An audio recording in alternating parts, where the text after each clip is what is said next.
The world believed Princess Diana's fortune would vanish into the royal vault after her death. They were wrong. When executors unsealed her will in 1997, they discovered something the palace never anticipated. You think you know Princess Diana, right? The people's princess, the fairy tale bride, the royal icon everyone loved. But what if I told you that everything you thought about her final wishes is about to be turned upside down? Who did she really leave her estate to? And why did she hide a mysterious shadow trust that even the palace didn't know about? Today we uncover the explosive truth the royal family never wanted revealed, a secret so powerful, so shocking, that it could change everything you thought you knew about Princess Diana. The fairy tale princess who became a rebel Princess Diana was not born into invisibility, but she was not raised to be an international celebrity either. Diana Frances Spencer grew up at Althorpe, where she was surrounded by aristocratic traditions, but was also affected by her parents' messy divorce. She was just 20 years old when she met Charles III, and she was working as a kindergarten aide. She was quiet, soft-spoken, and almost shockingly typical. Then came the 29th of July 1981. The wedding at St. Paul's Cathedral was a huge event, like something out of an empire. About 750 million people saw Diana walk down the aisle in ivory silk and antique lace. Her 25-foot train followed her like a comet's tail. The world didn't simply see a ceremony, it saw a crowning of optimism. She was young, beautiful, and up to date. People who thought the monarchy was cold and distant now felt warm, but when fairy tales come true, they can be dangerous. Behind the royal doors, loneliness set in quickly. Charles still had feelings for Camilla Parker Bowles, even though they had been together before Diana and never truly went away. Diana later said that she could feel Camilla's presence even before the wedding. The insecurity grew into something worse. She got bulimia, which was a private fight she would later talk about in public, as a way to get control in a world where she felt powerless. The palace prized calmness. Diana was full of feelings. The flaws got bigger in the 1980s, but the illusion stayed strong until it didn't. The Camillagate tapes came out in 1992 and showed private phone calls between Charles and Camilla. The shame was felt all around the world. The formal separation was declared the same year. Then Diana did something that had never been done before. She broke the silence in 1995 when she talked to Martin Bashir on Panorama. She continued, calm, hurt, and clearly indignant. It was more than just a confession. It was a statement of freedom. The bashful bride changed into a completely different person, a lady who knew more about the power of the media than the people who raised her. At the White House, she danced with John Travolta. She became friends with Elton John. She shook hands with people with AIDS sans gloves at a time when many were scared. She walked through minefields in Angola, changing what royal service could be like. The palace valued stoicism. Diana used her vulnerability as a weapon. By the early 1990s, the fairy tale had not only broken, but it had also turned upside down. She was no longer the royal family's jewel. She was the strongest moral advocate for it. The establishment thought her volatility was bad for stability. The public saw that it was real, and that change, from a dutiful princess to a worldwide humanitarian rebel, did something that can't be undone. When a woman who has found her voice decides how her legacy will go on, it is never by chance. The ache that used to make her quiet became something much worse. The pain made her want to help others even more. Diana's brave work that changed the world. Diana didn't allow her despair stop her as her marriage started to break apart. Instead, she used her pain to do something. While the royal family sat silent and solemn, Diana spoke, behaved, and demonstrated that she cared. She was more than simply a princess. She was someone who could really change things. Every handshake, visit, and public appearance was a statement. She was saying to everyone, I won't be quiet. I will aid the folks that need me the most. Her trip to the AIDS unit at Middlesex Hospital in 1987 changed everything. People were frightened of AIDS back then. A lot of people felt it could be transmitted by touch, and patients were typically ignored or treated harshly. Diana didn't care about regulations, being scared, or what other people would think. She shook hands with patients without gloves and smiled, listened, and showed respect. She even said, "HIV doesn't make me stop for a second." That simple act was more than a handshake. It was a statement to the world that being sick is not something to be ashamed of, and that everyone deserves care. People all over the world noticed how brave she was, and started to treat patients differently. At the time, most people couldn't see how her modest act of bravery saved lives. But that wasn't the end of it. Diana's next job was much more dangerous: landmines.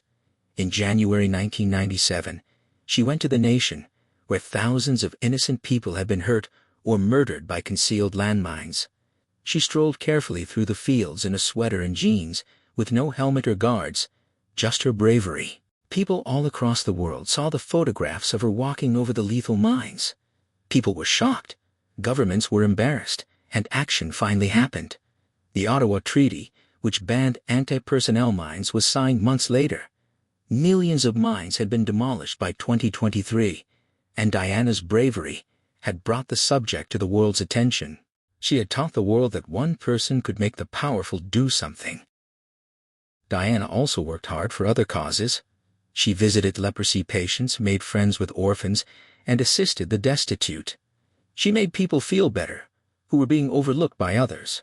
A lot of the time, the royal family didn't like it. Charles is said to have labeled her work attention-seeking. Diana didn't care, though. She realized that what she was doing was saving lives. Her labor for charity brought in millions of dollars, changed laws and rules, and gave hope to many people. Every time she visited or did something nice for someone, she showed that the monarchy couldn't control her heart or her effect. Her job was more than just helping others. It was a kind of protest. The palace had injured, trapped, and humiliated her, but she showed that she could stand strong and fight back by what she did. Every time she went to the hospital, every time she walked over a minefield, and every time she shook hands with someone, she broke the restrictions that tried to keep her quiet.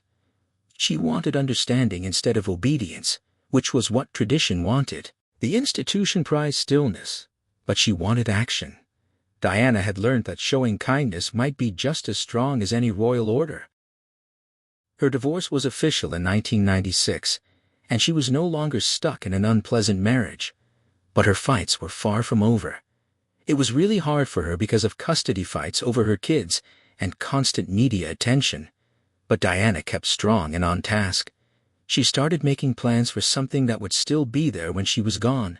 She wrote her will carefully so that her voice, her compassion for others, and her beliefs would continue to have an effect on the world. And here's the stunning part. She didn't just plan it in secret.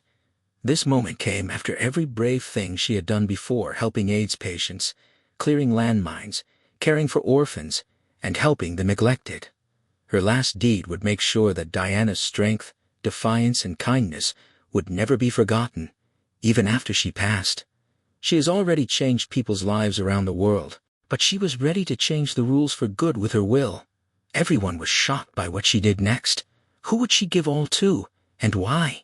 The answer would stun both the royal family and the public, but that story is next. Diana saw courage as going against the rules.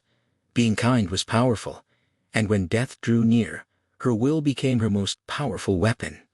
The night Diana took control. It was July 1996 at the palace in Kensington. The room was full of sadness, but the summer air smelled like roses. Diana sat alone at her mahogany desk, and the lamp made long shadows on the walls. Pictures of her kids, William and Harry, beamed back at her. Their expressions were innocent in a world that had not been kind to them. She was 35 years old and had been through a lot. Her marriage was finished, her crown was gone, and millions of people had observed, judged, and picked apart her life. But that night, Diana would do something that everyone would notice. She grabbed her pen, since she knew this wasn't just signing paperwork. This was her voice after she passed, her chance to choose what was most important. She could have quietly spent or wasted the £17 million she got from the divorce, book deals, and selling jewelry. Instead, She devised a plan that would shock the palace, the press, and anyone who felt they were in charge of her. It was clear, brave and careful what Diana wanted.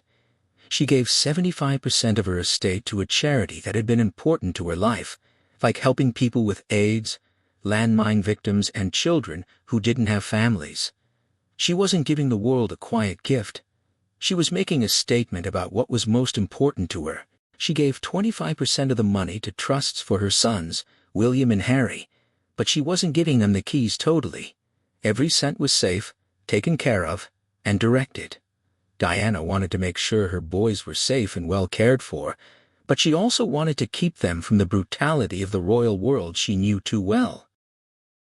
And then there was the twist that shocked everyone. Paul Burrell, her butler for 10 years, was designated executor. The man who had cleaned her shoes, kept her secrets, and been her quiet support was now in charge of her money. He would be in charge of all the trusts, distributions, and donations to charity. In other words, the one person who really knew her heart would be in charge of her legacy. Not a lawyer in the palace, no counselor to the king, just Burrell. That night, Diana didn't disguise how she felt. She cried gently as she signed each paper and told Burrell, "This is my last chance to be free." Her statements weren't just for show. They were real. Every stroke of her pen was a protest, a reminder that betrayal, divorce, and unrelenting scrutiny had not shattered her. The palace sought to get involved. Lawyers were circling, talking in low voices about instability and amendments. They wanted her to alter it so that it followed their rules. Diana's fingers didn't shake, and her heart didn't either. This was her time, and she wouldn't give it up. She made sure that nothing was left to chance. Her will was very clear. All of the jewelry, property, art, and cash were counted. The Diana, Princess of Wales Memorial Fund, AIDS work, landmine campaigns, and children's causes that she loved will go on even after she is gone. Her boys' trusts were safe and well structured, so that they would gain without getting involved in royal games. Diana had written a paper that was both useful and strong. But the true shock was about to come, the twist that no one saw coming. Most people thought the estate would only help her sons and charities, but in the end, one person had the keys to everything. One person who could decide what would happen to her stories, her treasures, and her legacy. One individual who would make sure that Diana's voice, her defiance, and her power would be heard for years to come. Who was the person? And why did Diana put her faith in them? That narrative would blow out in ways that the palace, the media, and the world weren't ready for. But for now, the only thing that mattered was that Diana was in charge. She had written her will. She had done her last act of defiance. And with that pen, she had taught the world that even death could not stop her from speaking. Who really inherited everything? On the surface, Diana's will looked simple. £17 million was carefully split up, with most going to charities and some going to her 2 sons, William and Harry. But the true shock was what was buried between the clean lines of the paper, the one person who had complete control over her estate. Paul Burrell was Diana's butler, her friend, and her silent protector. He wasn't simply a servant. He was the one who knew all of her deepest secrets, like the letters from lovers that she kept concealed and the late-night discussions in the kitchen. He had been there for her through bulimia, grief, and times when she was scared. He now had the keys to her last wishes. Burrell was the only executor, which meant he had the ability to decide how to manage each and every part of Diana's estate. He might sell her jewelry,